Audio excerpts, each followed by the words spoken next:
నమస్కారం. ఈరోజు తెలంగాణ ఆవిర్భవించిన సందర్భంగా సింగరేణి వ్యాప్తంగా రాష్ట్ర ప్రభుత్వం తీసుకున్నటువంటి నిర్ణయంలో భాగంగా అన్ని గనులు డిపార్ట్మెంట్లలో సింగరేణి ఈరోజు మనం వేడుకలు జరుపుకుంటా ఉన్నాం.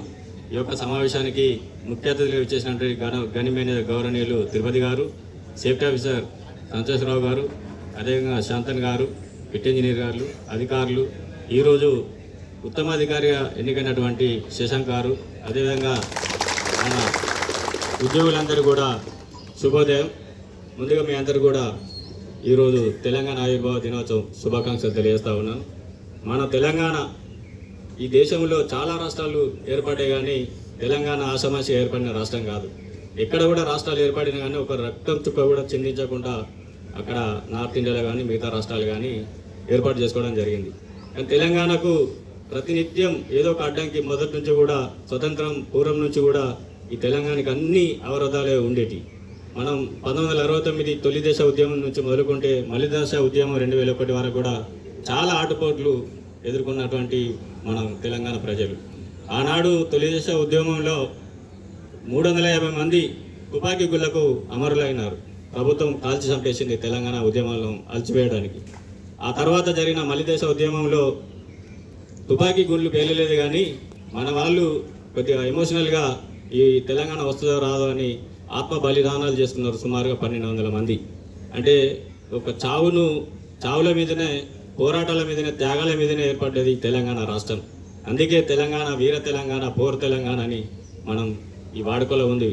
ఈ తెలంగాణకు ఒక ప్రత్యేకమైన పోరాట చరిత్ర కలిగింది. ఉస్మానియా యూనివర్సిటీ కానీ, కాకతీయ యూనివర్సిటీ కానీ, విద్యార్థి ఉద్యమాలు కానీ, అనేక పోరాటాలు, అనేక కులాలు, అనేక జాతులు, దీనికి రాజకీయాలతో సంబంధం లేకుండా సకల జనుల సమ్మె, అనేక ఉద్యమాలకు ఇక్కడ పొరుడు పోస్తున్నది సింగరేణి.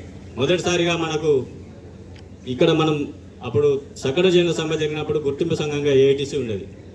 సింగరేణిలో కూడా అప్పుడు ఆర్టీసీ, ఇతర ఉద్యోగులందరూ పెండం కార్యక్రమం తీసుకొని రాష్ట్ర వ్యాప్తంగా పోరాటాలు చేస్తూ ఉంటే మనకు అప్పుడు మన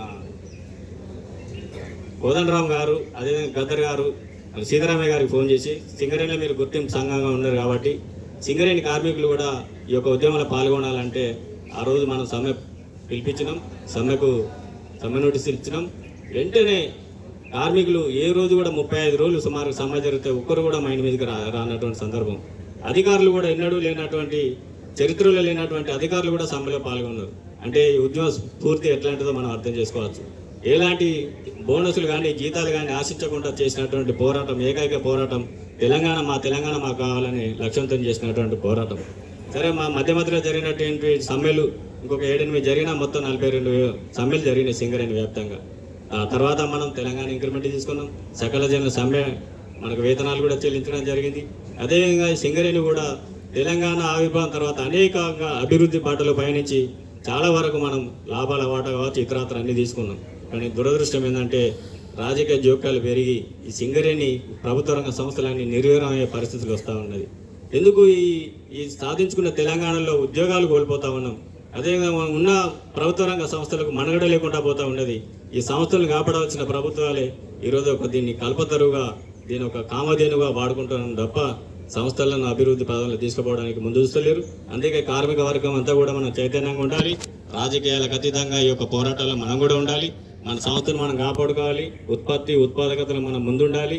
ఈ సంస్థను కాపాడుకుంటేనే సింగరేణి చరిత్ర, భవిష్యత్తు ఉంటుందని తెలియజేస్తూ ఈ అవకాశం మీ అందరూ కూడా ధన్యవాదాలు.